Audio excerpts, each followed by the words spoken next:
Good evening or good night. It is from the EIS Sheffield, where we've seen the finals night of the Mamut English Open. To begin with, Vanessa Atkinson beat Lauren Briggs in the Ladies Championship 3-0, but obviously Vanessa being a completely full-time player, Lauren combining with coaching, so it was a bit uphill for Lauren, but she performed very well, as she has done the whole tournament. It was a nice game for Vanessa, a nice win for her, and since she's in England, it was good for her to be at the tournament, enhancing the tournament, having the former world number one and world champion with us.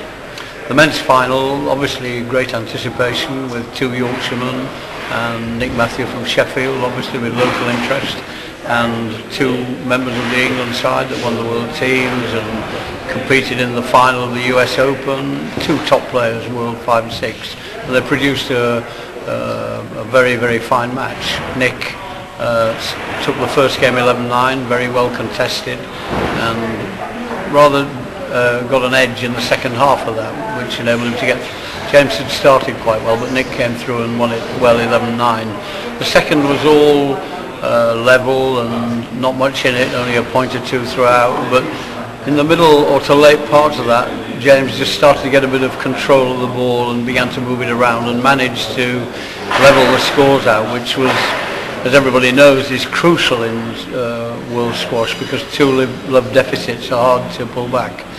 And from then on he continued to exercise just gradual control of the game and playing better and better, selecting shots well, and gradually Nick felt the pressure a little bit, and in the end James pulled away to win quite convincingly. In the end, you'd have to say 3-1.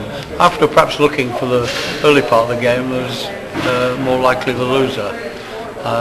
James has been on the receiving end from Nick. He was in the US Open once or twice recently, so he'll be glad to have had a win against him.